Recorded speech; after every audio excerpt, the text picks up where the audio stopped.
Hello and welcome to the Bundesliga Show, the Monday evening edition. As you can see, it's me, Mark, joined by the fantastic Peter, and I think he's changed location as well. So, how's freedom treating you, Peter? Well, Germany is the land of the free as well. It is also my good. I am, of course, here on the wrong side of the pond, as I am often in transit. As you know, I'm coming in from a different location every week. But the greatest antidote to being on the wrong side of the pod is talking Bundesliga with my dear friend Mark. So thank you very much for making time for me this evening. And you know this is the highlight of my day. No problem at all. No problem at all. I thought you'd be a little bit tired this week, obviously, after making the trip over just yesterday, I think, didn't you? So, yeah, it's great that you could join us as well today. We're all happy to see you on the show. Don't forget as well, guys, that we're also in partnership with Covert Football Trips as well. Rich's fantastic company over in Norwich. Don't forget to check them out as well. Get your travel, your Christmas presents booked with Rich and head over to Germany, Italy, Georgia, or wherever the hell he's sending people these days. So yeah, get yourself over to Rich and his brilliant tours over there. Don't forget as well, we're also sponsored by Bully News as well, the English speaking website with Runa. So don't forget to check them out too. So yeah, Peter, I mean, I don't know how much you've been able to catch this weekend, obviously with the travel, but it's been a hell of a weekend, hasn't it? With the penultimate weekend of the 2025, isn't it? Now we've only got one more weekend left of this year in the Bundesliga, which is just crazy to think, isn't it? It's just time just flies these days. I don't know if you feel the same and you guys watching at home, but just feels as though time goes so fast these days. Obviously, 14 match days through the 25-26 season now, and it's still hotting up at both ends of the table. So we're going to discuss it in detail, specifically 4 games today. So I thought, why not start with the finale, really, the finale of the weekend, a game which I'm pretty sure our co-host Rory will be pretty happy about, truth be told.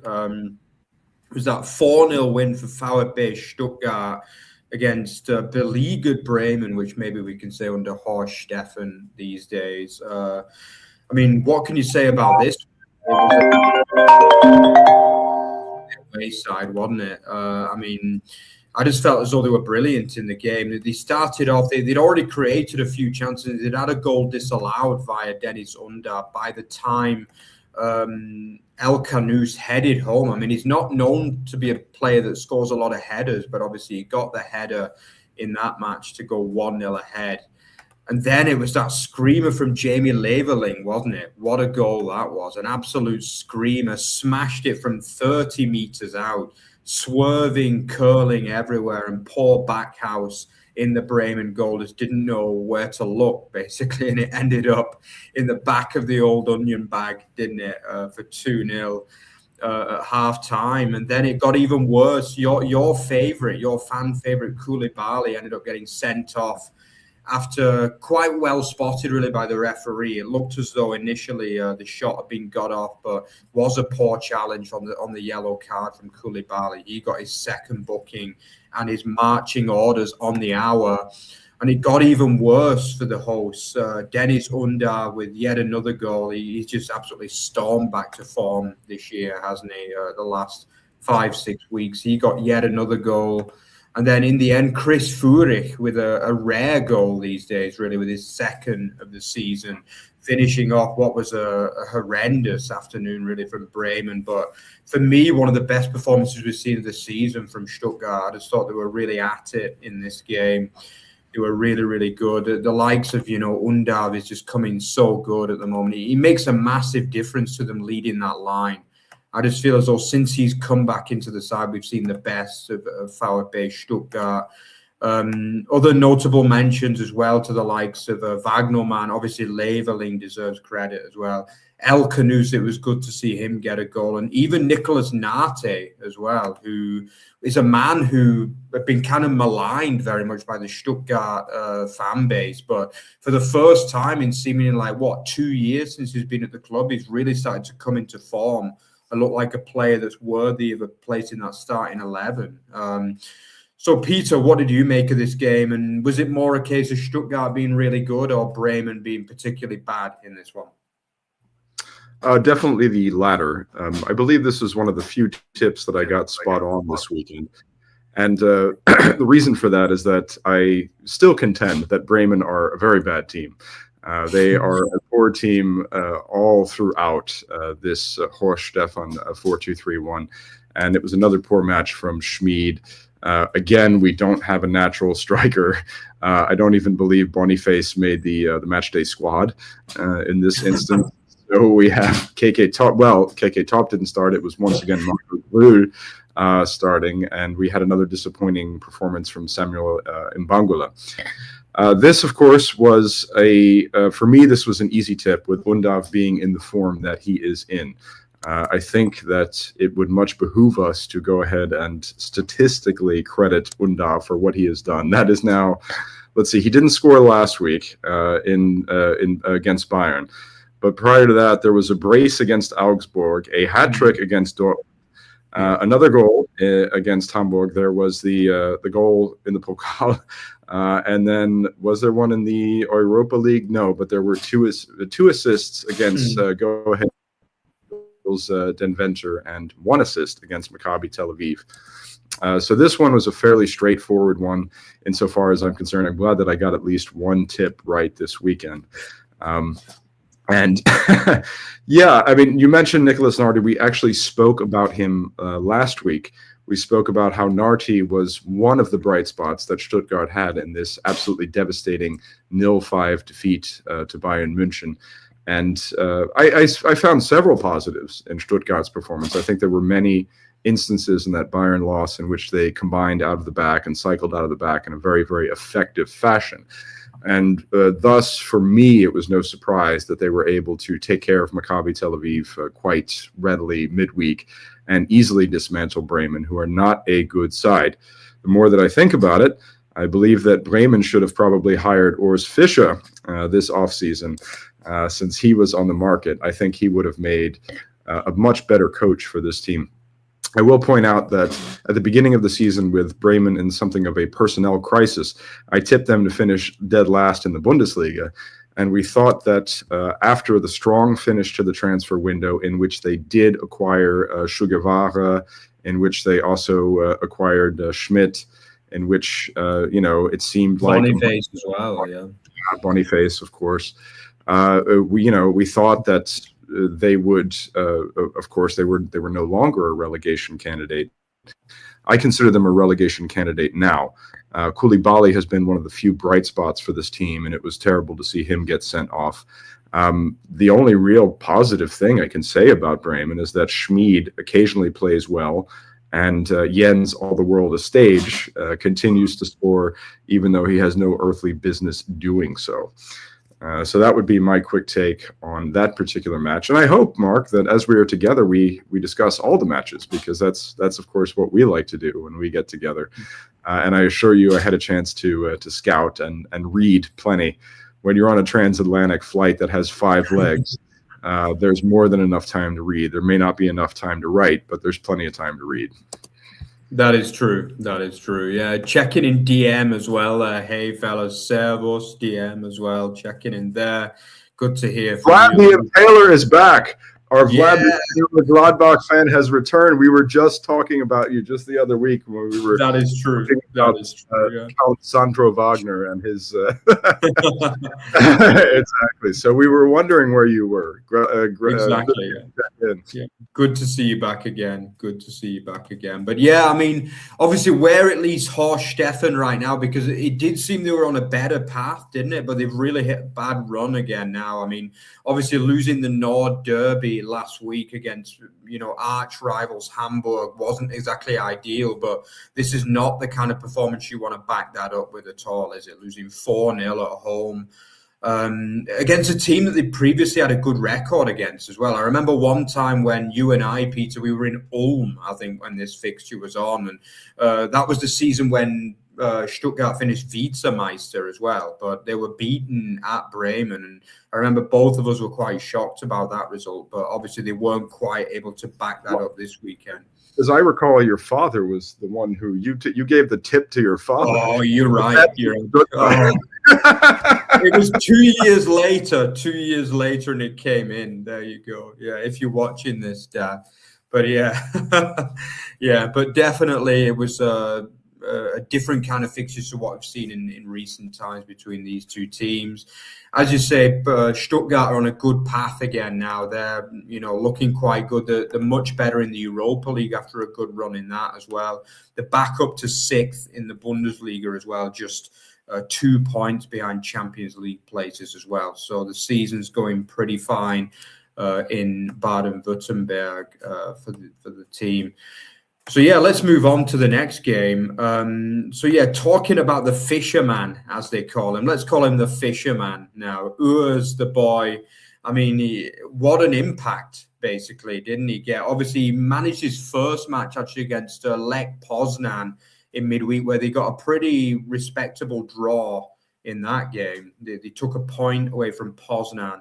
And then obviously traveling to Bayern, I think Ultan and I on the predictions, we both tipped a heavy win in favor of the Bayern.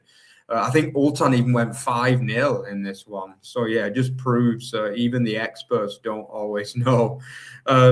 What a game. What can you say? I mean, obviously, early doors, it was all Bayern, really, wasn't it? Bayern were dominant. The likes of Michael Elise was really kind of tearing it up there in the attack. He was creating a lot of chances.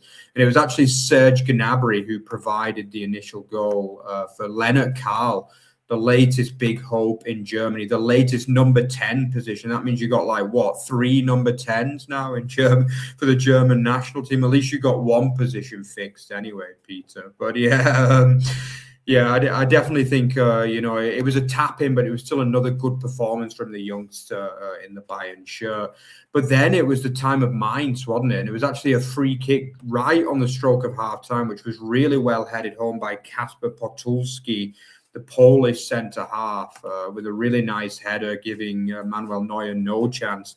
And that just seemed to give the Nullfünfers confidence, didn't it, going into the second half, because they created a few chances before scoring a really, really nice equaliser via Jae-sung Lee with a magnificent header, kind of leaping header, really, wasn't it, from the excellent through ball, giving them a famous 2-1 lead in the top versus bottom clash.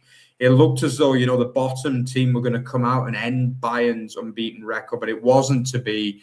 And it was that man, Podolski, who actually carelessly dragged back Harry Kane. And Harry Kane, I've got to be honest, even as an Englishman and lover of Harry Kane, he does know how to buy a penalty, doesn't he? Let's be honest. And he does. There was a shirt pull, but the way he falls down is just perfect that the referee can't say no, basically, and he... it was a penalty, but he comfortably tucked it home, as he always does, basically, Harry Kane, for 2-2. But Mainz still managed to hold out for the final 5 minutes, plus another 5 or 6 added time as well, for what was a very, very respectable point at the Allianz Arena, and a great start for Urs Fischer, Peter. Yes, there are so many interesting talking points to emerge from this match. I would like to point out that it was you who once christened Urs Fischer the Swiss Tony Pulis. That is true. Let's stick with that one then. Yeah, but the Fisherman still sounds quite good though as well. Indeed, and I've been so busy with all of the writing and the traveling and everything associated with the holiday season that I have still not had a chance to get a haircut. So I will point out that my haircut, I still have my Bo Henriksen solidarity hair. Perhaps we'll talk about Patrick Wimmer later. I can do a little ponytail Patrick Wimmer style. That might be possible. But I found this match to be fascinating in that, first and foremost, Urs Fischer brought back his typical park the bus boring Union football with what was undeniably a back six. Consisting of Podolski, Bell, Da Costa, Verachnig, And one of my favorite player names to say, Verachne. I haven't had a chance to say his name enough on this pod. And Sota Kawasaki, the long-term replacement for Kaishu Sano, filling out that back six. And you also had Leonard Maloney, the former U.S. men's national team international, former Heidenheim player, in midfield rather than playing center half. And the result was that we saw something rather interesting. I mean, it was something rather boring when it comes to Urs Fischer's new Mainz football, but something rather effective. Leonard Maloney did actually break the distance covered record. You remember when Vladimir Darida, had to say, yes, Federlunge. Oh dear, I'm running low on batteries here. So, but we should be okay. Yes, he broke the record for distance covered. I think it was 14.8 kilometers. And the stats here are quite interesting. It's really royally fascinating. 900 alert from low battery. Yes, thank you. 971 passes played by Bayern, 177 passes played by Mainz, 4.5 x goals Bayern, 0.6 for Mainz. We also have, Jesus Christ. I mean, this was, Bayern were dominant in ball possession here, obviously. It was 85% ball possession for Bayern, 15% for Mainz. So this is your new Urs Fischer brand of football, which is very much based on the Union model of we don't want the ball under any circumstances. We're just going to sit back and see if we can play on a couple of counters and, of course, get goals from set pieces, as you mentioned.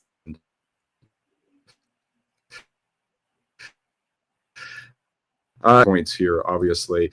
As you mentioned, Leonard Carl, Jamal Musiala is coming back. So where does Carl go? He goes out on the wings, I suppose. Bayern are still dominant. They're still favored to win the Bundesliga this season. But Mainz supplied us with many interesting talking points about the new Urs Fischer football, which is not interesting at all to watch, but it is interesting to talk about. Yeah, you're absolutely right. There were obviously quite a lot of new faces, as you say, in there. The likes of William Burving, another Dane, I believe, as well. We'd not seen much of him at all. I thought he had a really good game, and he deserves a lot of credit. As you mentioned, Kawasaki as well, the latest Japanese player in the Bundesliga, on the very, very long, production line there. He looks pretty decent. And yeah, in general, it was as you say, it was a back six, literally, that they went with. It was an extremely defensive formation, but it worked. I mean, it worked for Mainz, and they were so close to getting the point, or the win, I should say, and if it wasn't for the inexperienced Palutsky, they would potentially come away with 3 points. But I definitely think it's a great start for Urs, and I'm always so admiring about how calm he is on the touchline. Maybe Sandro Wagner could have learned a few things from him, because your team is bottom of the league, the 2-1 up at Bayern Munich, and he looks like he's on the beach in Mallorca or something. He's so chilled. He's just like, you know what I mean? Like, he was always like that at Union as well. And I think that's what you want from a head coach / manager, really. You want that confidence from the manager that you're not going to mess that up. For me, some managers just don't get that at all. They don't give those vibes. And, I am talking about Sandro Wagner. I'm not going to forget him anytime soon. But, yeah, Urs Fischer, we're happy to have him back in the Bundesliga. This was a stellar return, really. You could say he got it tactically spot on. It wasn't great to watch, as you say, as it never is with Urs Fischer. But for me, I'm going to make a big tip that he keeps Mainz up in the division, and not even in the playoff. For me, they're going to miss the playoff, and he keeps them in like 12th or 13th position this year. I really believe it. Urs Fischerman ball is back. Swiss Tony Pulis back in the Bundesliga where he belongs, and it's great to see him back. In my opinion, anyway. I'm not sure if everyone will agree with that. But yeah, anyway, let's move on to the next game, which was obviously a kind of, I feel a bit strange saying an East German derby, because technically RB Leipzig wasn't even a club last time East Germany was a country. But it is technically, both of these clubs were in the territory of the former Deutsche Demokratische Republik.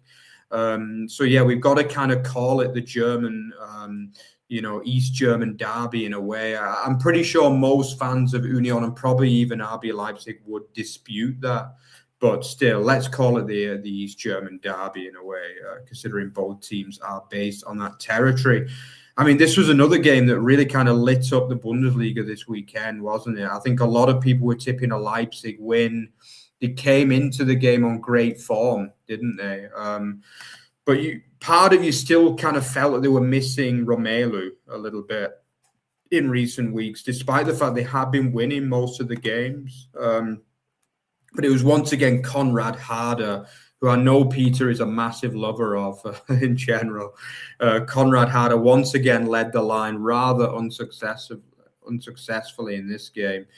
Obviously, Bakayoko was back as well, so it looked like a stellar attacking lineup, really, with Diomande and Bakayoko in the team, the two kind of danger men for Leipzig this season. But, I mean, it was Union who came out on top 3-1 in the game, and it was the Scottish sensation, the kind of man with the weirdest career I think I can ever remember from a football player, Oliver Burke, who got the opening goal, the man who goes from Germany to England, like every year, seemingly. But he is based in England at the moment, and he's doing a really good job at Union in general. He scored a really nice opener in the game, a curled strike from just inside the area, beating the Leipzig goalkeeper, Gulazzi, for the 1-0.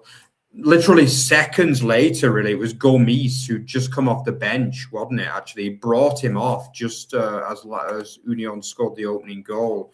And it was Gomis that just a matter of minutes later really thrashed in a really, really nice equaliser, a great drive, a low drive to the near post of Rennerve to equalise there. Just as you're thinking, it's going to be all Leipzig pushing for the win in this game, it was actually the evergreen Trimmel. I mean, what a player he's been, what a career he's had. He's like, 38, 39 now, and he's still getting minutes. And what a ball that was as well from the right wing into Ilias Ansah, who brilliantly headed home. He had to duck a little bit, but it was a really nice header. Just minutes later as well. All of these goals happened within the space of 6-7 minutes, I guess, for the 2-1. Then it was, both teams had chances at 2-1, but it was in the end Skarke, a man that we all remember from Darmstadt. Do you remember him at Darmstadt as well? Skarke, who I believe scored his first goal in a long time, basically, for Union Berlin in this game, to win the game and technically win the East German derby, if we're going to call it that. I'm pretty sure Peter's going to dispute that one. But yeah, big win for Union, Peter. Absolutely. Never a dull moment on a Mark and Peter pod, by the way. I have connected a MagSafe charger to my phone, which I'm hotspotting off. That way we can ensure that this pod is not going to go dark like that old English groundhopper who sometimes occasionally his phone gave out during one of his vlogs. In any event, this was a real treat on Friday evening. A few of us were giving the Eisen much of a chance, particularly after that game against Wolfsburg last week. But what we saw here, I mean, Stefan Baumgart, what he's finally done, which many, many trainers who came after Urs Fischer failed to do, is he has liberated the team from Urs Fischer's 3-3-2-2 system, which Nenad Bjelica was more or less wedded to, Bo Svensson was wedded to, and for the first half of his year in the job, Baumgart was wedded to it as well. And he's created a much, much more exciting 3-4-3. And Burke is kind of still a hit or miss player. So is my beloved Germany U21 international Ilias Ansah. But they really came on in this one. As you mentioned, Trimmel, when he came on to serve as the right wing back in place of Haberer, was excellent.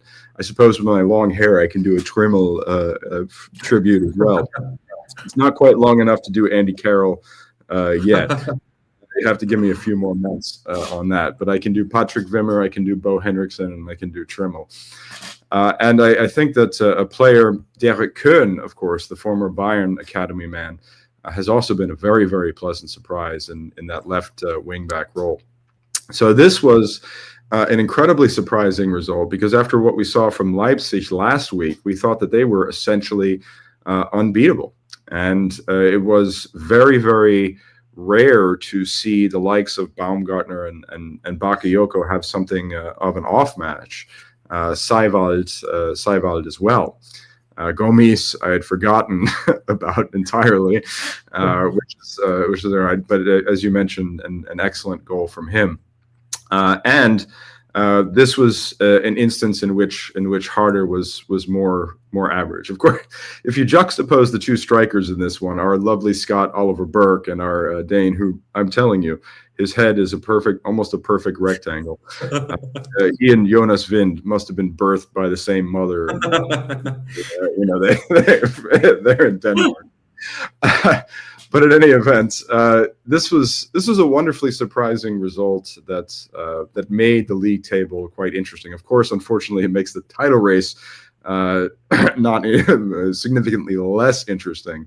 Also with the Dortmund results that we got this weekend, but it was a real breath of fresh air, an unexpected breath of fresh air on a Friday night. And I mean, Union is the other team that I was tipping for automatic relegation. And it's great that we have Urs Fischer back in the league now, so he can begin to help Mainz climb the table and hunt his old side, Union, and maybe drag them back into the relegation race. I mean, your tip that Mainz are not going to factor into the relegation race, I think we've all been tipping that. I mean, it's the change of trainers is probably just what the doctor ordered, as Germans say, neue Besen kehren gut, new broom sweeps well. And unfortunately, it means that we lost Bo Henriksen, whom I just I've been racking my brains to think about how can we get Bo Henriksen back in the Bundesliga.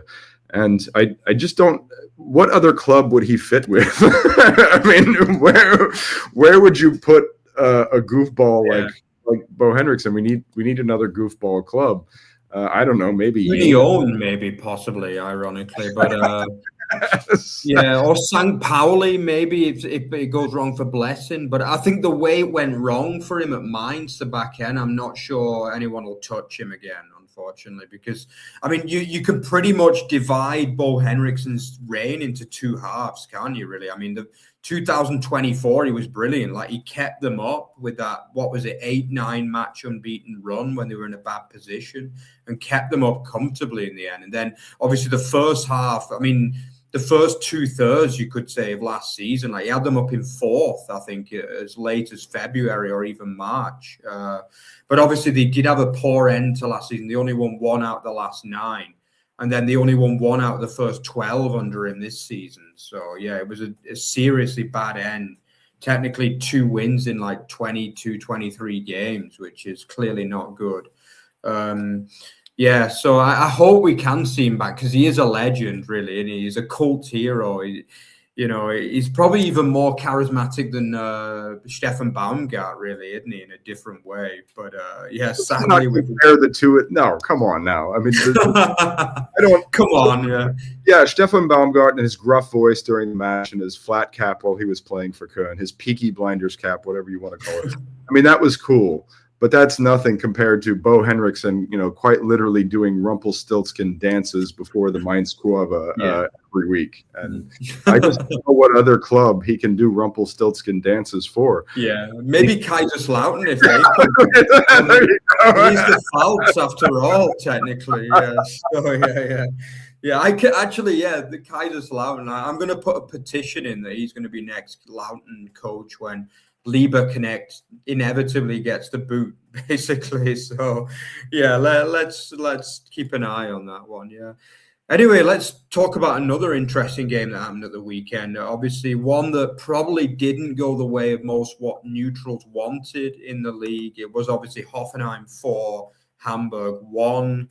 But again, Hoffenheim, we've given them a lot of credit, despite criticizing, the kind of organization of that club at times. Nobody can criticize what they're doing on the pitch this season. And I've got to say, it was great to see the smiles from Christian Ilzer, who's always been a man who never really looked particularly happy to be manning that line, to be honest with you. But in this game, he was just smiles all the way through, basically. I think he's definitely got the Christmas spirit this season, the Austrian. Probably the first time we've seen that in the whole year since he took charge, really, I guess.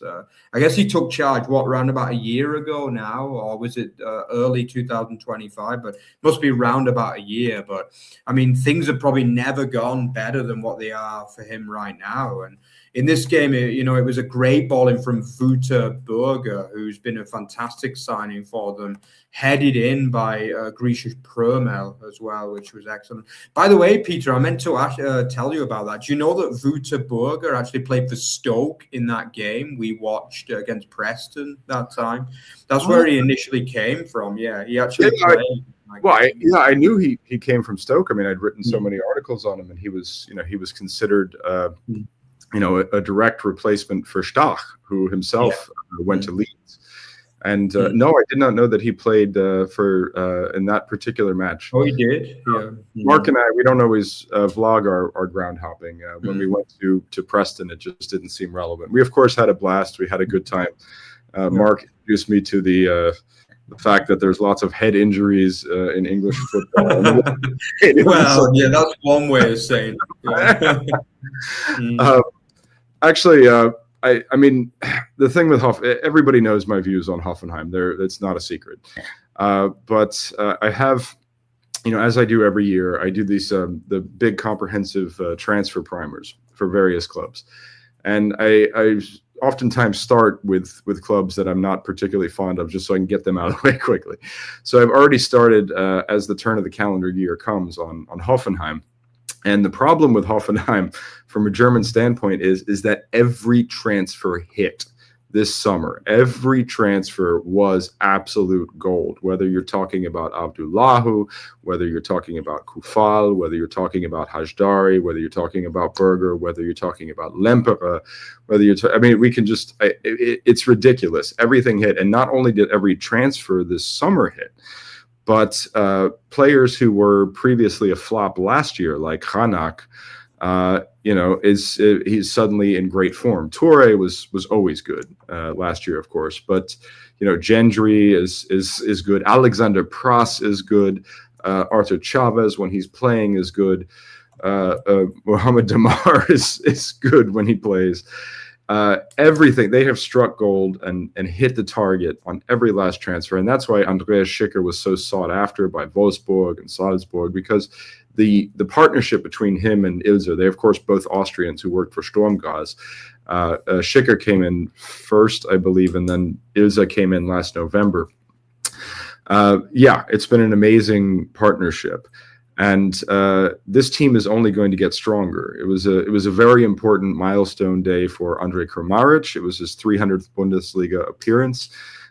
He, of course, is already, since for close to 4 years, the Bundesliga's best Croat marksman. He is Mr. Hoffenheim. Those of us who write on the Bundesliga beat have written 12,000 Kramaric linked to Premier League rumors, but he always ended up remaining with Hoffenheim.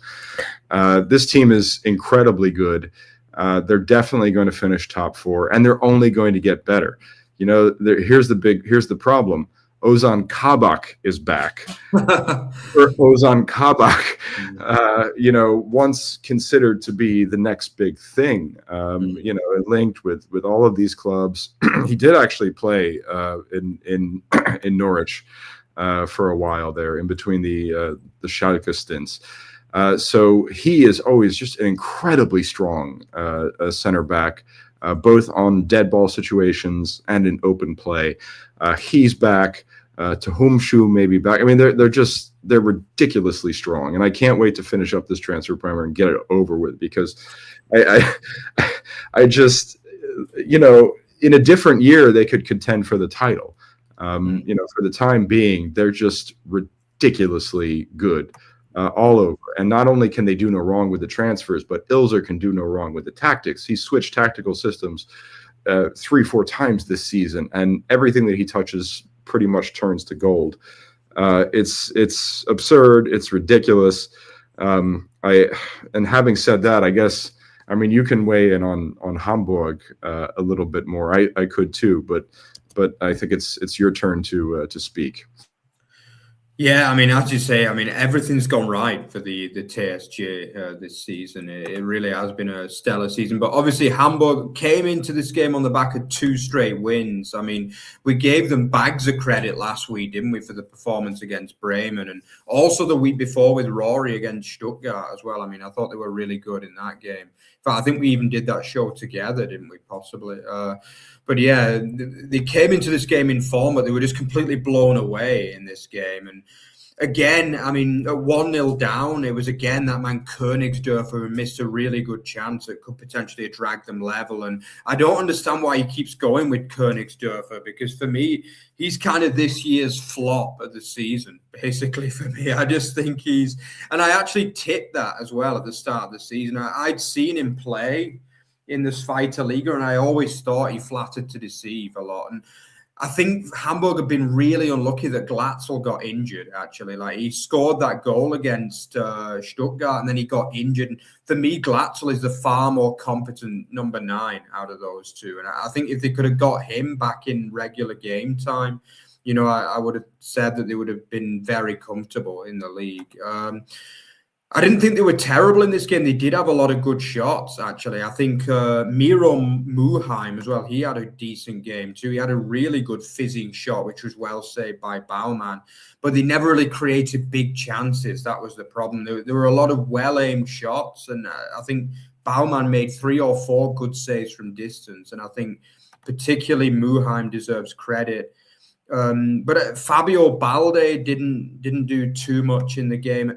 I think if I was to give criticism to one thing that Erling Poulsen is doing, is he's changing too often the team. You know, the team every week is just like, I can't get my brain around what he's trying to do, because it's like last week Yatta coming back from injury played really well, and now he's on the bench again. Rayan Philippe was on the bench again after a good run in the team.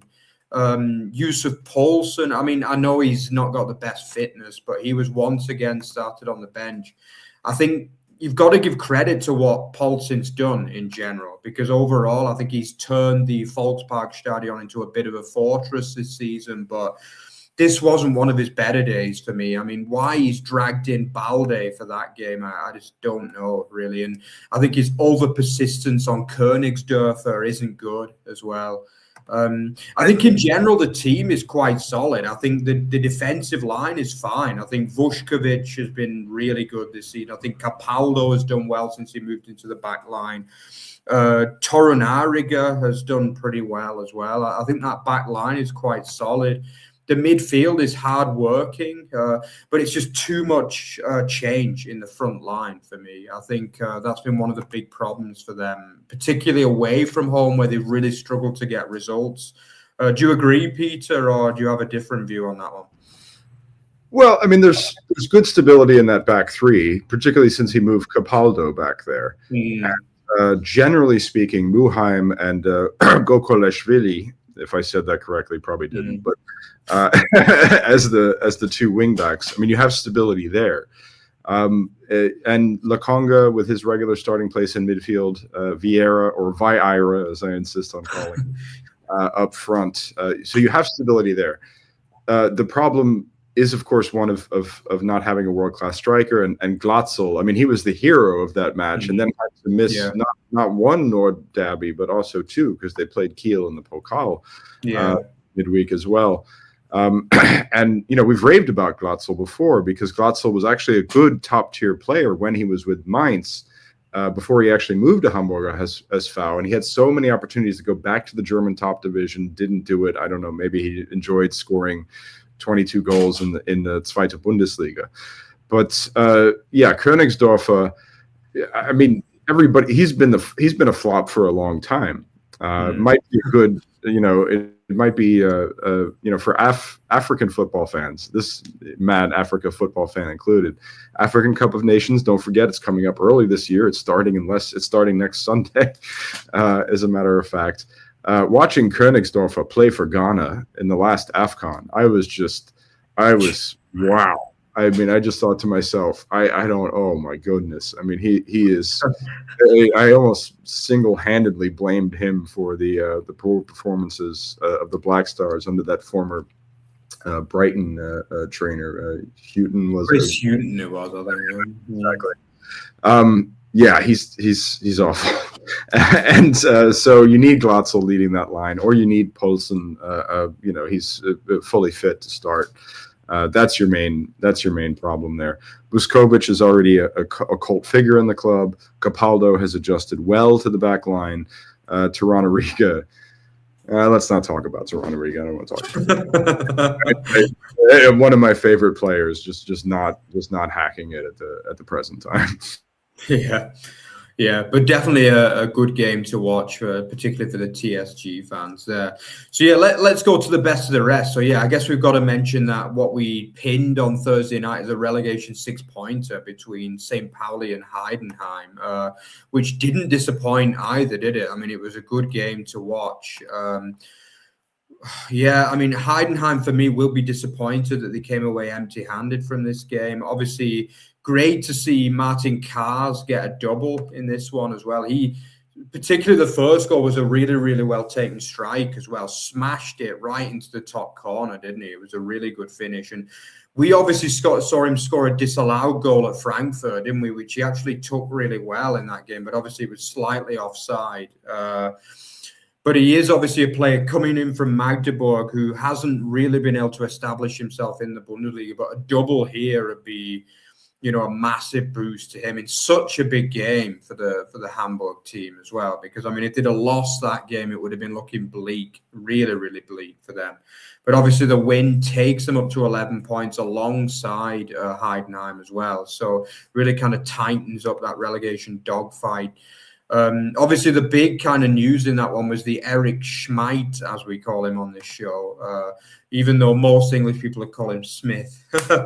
Yeah, he got sent off. For me, I thought it was correct, but I was watching the conference for this one, and the German commentary on DAZN seemed to think it was a little bit harsh, this one. They thought he had a cover, but I thought he was in on goal, so I think it was correct. But obviously the second half was just all Heidenheim, really, wasn't it? Heidenheim were laying siege to that Pauli goal. They got one back eventually via Pieringer, with still a good half an hour of the game left, but they weren't quite able to get the equaliser in this game. So, Peter, I mean, was this a case of Heidenheim being a little bit unlucky in this one, or do you think Pauli deserved the win here?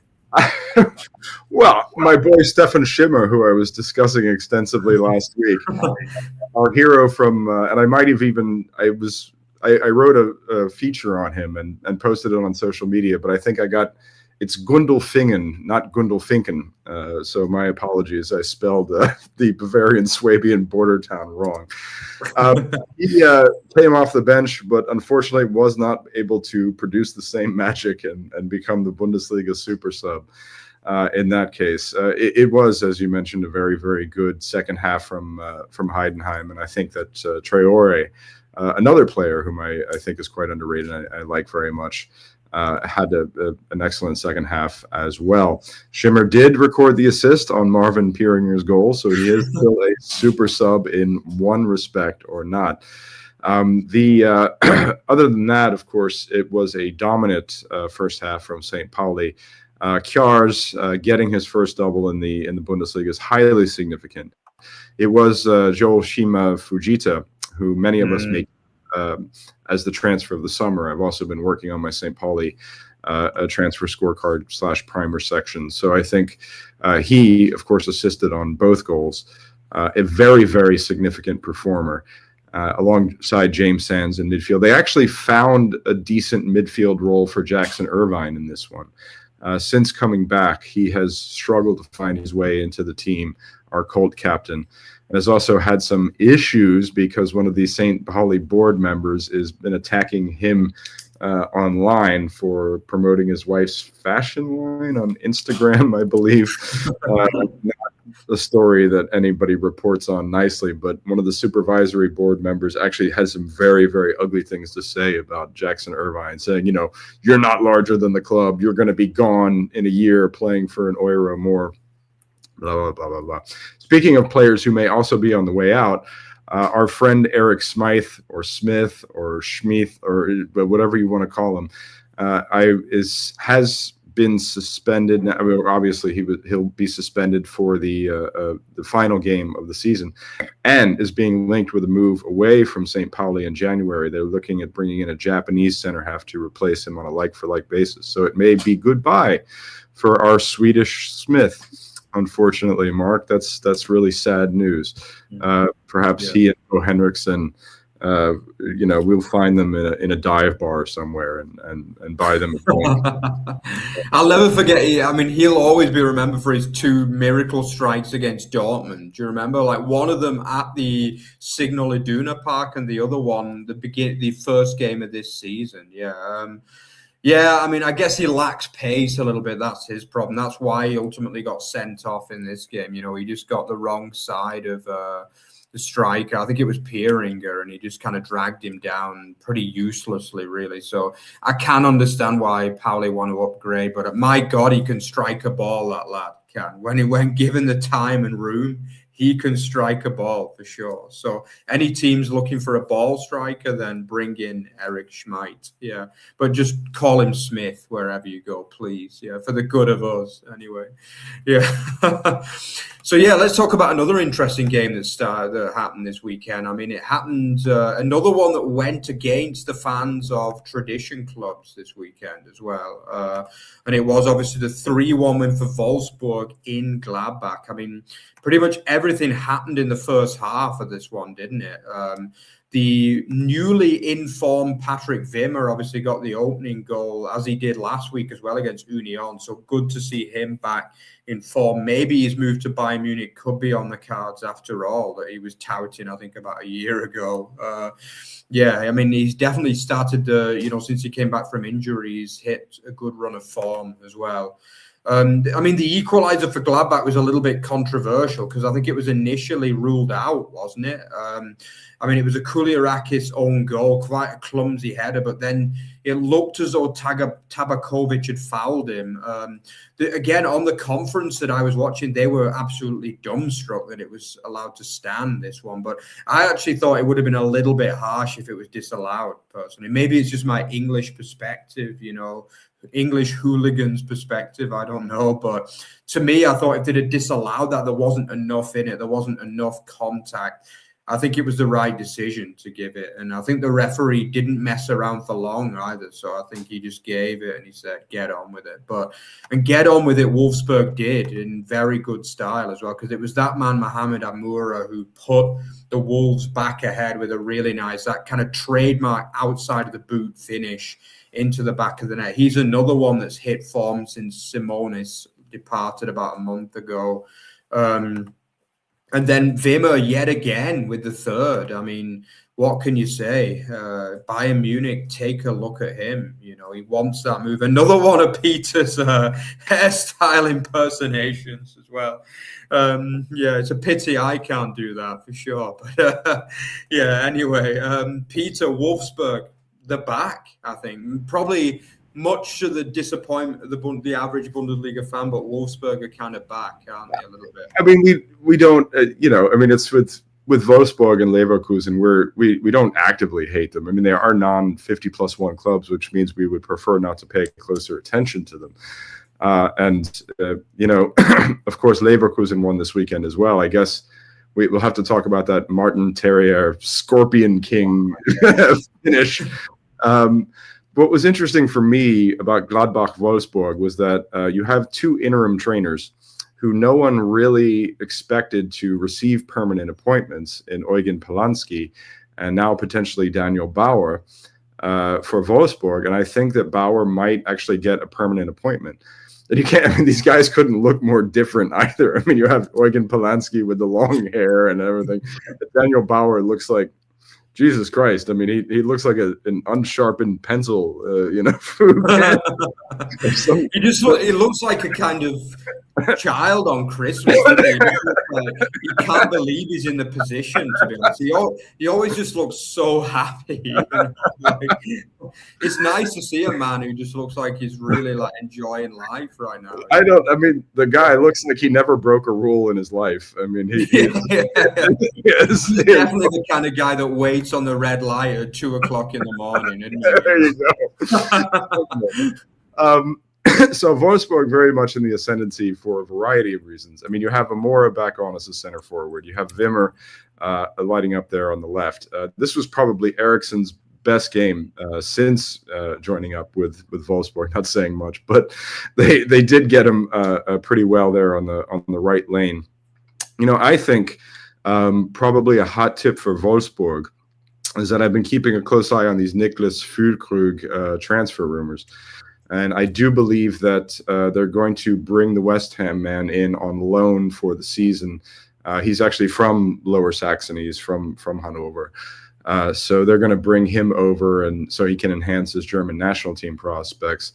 And then you have a reliable target forward, provided he can stay healthy, if Füllkrug can stay healthy. And then Wolfsburg sort of pull themselves out of the relegation race. That would be my prediction for Wolfsburg in the second half of the season. And probably that Daniel Bauer gets the permanent appointment because he has won 2 straight. They're unbeaten in 3. And Wolfsburg's administrative chaos. I mean, they finally brought in Pierman Schwegler from Frankfurt to be the sporting director. Do you remember when you remember his Bundesliga career, the Swiss international there? Yeah. And so they finally got a sporting director, and now they have to install a head coach, period, quickly.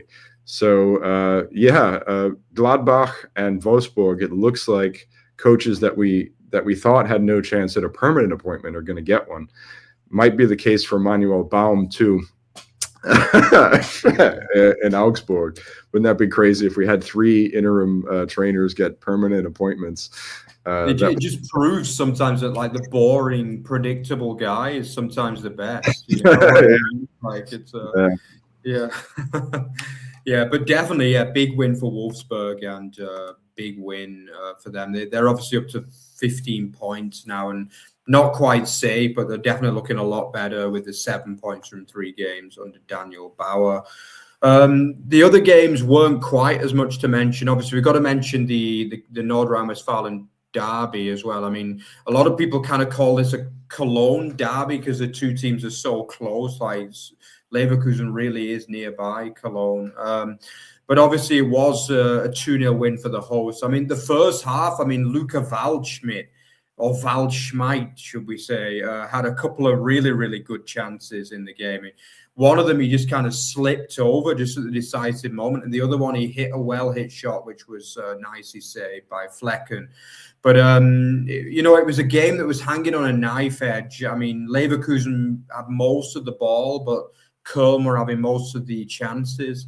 And in the end, it was that Martin Terrier incredible improvised finish, wasn't it? That scorpion kick, as you called it. I mean, it looked like a cross was behind him, but he kind of turned it in with his back heel almost. It was almost like an overhead kick and a back heel, basically, that he scored with. And, I mean, it seemed as though Schwaber was kind of confused by it, really, because it kind of like looked as though it didn't go right into the back of the net, did it? It just kind of like went into the side of the net. So it was a hell of a finish. Pretty sure that's going to be up there in the goals of the season come May. And then just a few minutes, Captain Fantastic Robert Andrich obviously just headed home a corner. He'd actually missed a big chance in the first half from a similar position, ironically. He made sure it wasn't going to be a second time. And then Belosian, who... he only came on after 88 minutes. He missed an absolute sitter right at the end, basically an open net missed by him. That would have added a bit of gloss to the scoreline, but still a good win for the Bayern 04, Peter, in this one. It's important to point out that that's actually not a huge derby, even though you would think that it would be because the 2 towns they're really close. Yeah. And also Leverkusen is the company club. Koeln is the much, much larger town and much larger traditional club. And Leverkusen even stole Florian Wirtz from Koeln. So you think that would be a big derby. But the fans actually, they're pretty friendly. And, because Koeln's big rival is Gladbach. They already have a derby. And I wanted to mention in this one the solidarity between the two ultra groups, because Koeln fans, 500 to 600 of them, declined to enter the stadium after serious strip searches by the local Leverkusen police. And Leverkusen ultras, in solidarity with this, did an atmosphere boycott, and which they rolled up their flags. The Vorsänger announced that the Koeln fans were not attending because of excessive police security checks, and the Leverkusen ultras showed great solidarity. So that's why the match was so quiet for so long between the two of these clubs. And so it's not really a fierce rivalry. As a matter of fact, great show of unified strength by the two ultra groups in this one for the Bullen, who are messing up everybody's footballing experience. And I hope that's that's something dear to my heart, and something that I wanted to mention. Yeah, definitely something that's nice to see, that sometimes, as you say, I mean, ultras groups can definitely support each other quite a lot. I mean, we saw what we thought was a show of solidarity as well between the Frankfurt and Pauli ultras in a similar kind of situation, wasn't it? Absolutely. It was the Frankfurt ultras showed there were several St. Pauli traveling supporters who were detained at the Frankfurt train station, and the ultras had a banner for them, and the St. Pauli fans responded, and I can confirm that now. I was wondering in the vlog, was that a show of solidarity? Yes, that I can confirm that. I definitely can.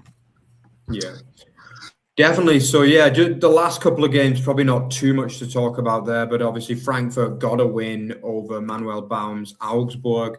I mean, they had 2 goals disallowed as well at Augsburg in the first half. For me, the first one was a little bit harsh, if I'm being honest. I mean, I was watching this, and it was another one. I call them Augsburg decisions, basically, because it seems as though for any other club that would be given as a goal, but when it's Augsburg, it's disallowed. I mean, for me, it was a similar scenario to the one with the Gladbach equaliser. There was a little bit of a touch maybe, but at the end of the day, football's a contact sport. I mean, Zetterer went down like he'd been shot, really, didn't he? He went down.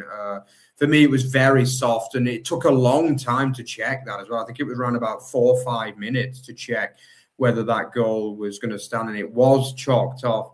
Shortly after that, Augsburg had the ball in the back of the net again, but this time it was an offside, a pretty narrow offside as well. So it was just one of those days for the FCA, who played really well in the first half, particularly to contain this admittedly off-form Frankfurt side. But it was that man, Ritz Doan, who eventually broke the deadlock, didn't he, after 68 minutes, giving them the win.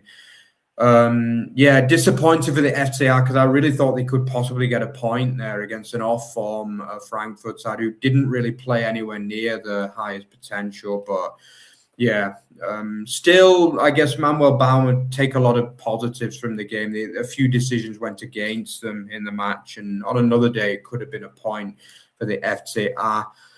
Then, talking of other teams who did manage to get a point, obviously SC Freiburg did manage to rescue a point against the BVB. Benzabaini with yet another incredibly scrappy opening goal. I'm pretty sure Dortmund are trying to get the most scrappy goals in a season this year. I mean, they've had so many like really ugly goals this season, haven't they? And this was another one. I mean, he completely mishit the shot, and he kind of double hit it, and it kind of somehow went in, basically, this one for 1-0. But then it was our boy, a man who we've had a lot of English success in the Bundesliga in recent years, but one man who's not really providing us with a lot of success is Joe Bellingham, obviously getting the straight red card. His second red card of his career, unfortunately, for Job, who's just not really made any sort of impression in the season, really, with Dortmund. And then eventually they did break them down in the match as well. Lucas Höhler, another cult hero for the club, leveling for the Breisgauer. Peter, anything to kind of mention about either of those 2 games that you want to mention? Yes, there was an epic post-match press conference from Manuel Baum in which he decried the 2 disallowed offside goals, said that they would have won if they were playing in the Dritte Liga. Interesting statement. Also compared far to a visit to the doctor. funny stuff. But at any event, I wanted to point out that Frankfurt have become as boring as the Herzen von Europa. So when we talk about Frankfurt from this point forward, are they playing Herzen von Europa football, or are they playing Schwarz-Weiß wie Schnee football? Yeah, that is true. And I think that they're definitely playing von Herzen von Europa football at this point in time. I like that one. Yeah. With Freiburg, Lucas Höhler was another guy I could make a hair joke about, but he actually did cut his hair. The Freiburg late goal, I was very, very happy for them. It reminded me of our Christmas visit to Freiburg. Yeah. 1 year ago this weekend, actually, the penultimate weekend of 2025 it was. Yeah, it was. And I stuck to my guns and refused to write Joe Bellingham articles when I arrived jet-lagged, because I have written enough of them, and I don't care how many clicks it will generate, and I don't care if Mark Bellingham strode into the dressing room naked and did his Rasputin thing. I'm not writing anymore, but I'm just not doing.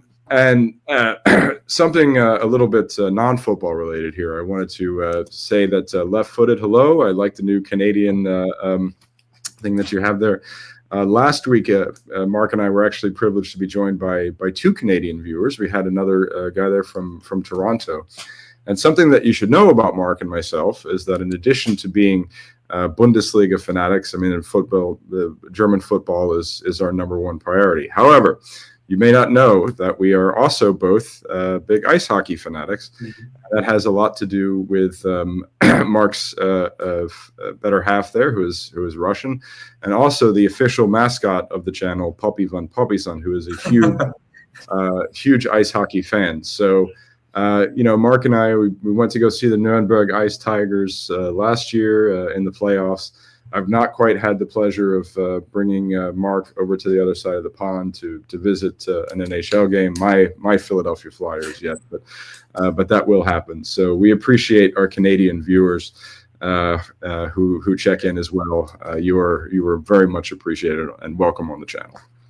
Definitely, yeah. We do have our Flyers gear though as well in Nuremberg here. Yeah, the hat and the nice jersey as well. So yeah, Peter is definitely doing his best to spread the NHL word around Germany as well. So yeah, definitely welcome Left Footed and also DM as well. It's great to see you guys checking in with us this evening.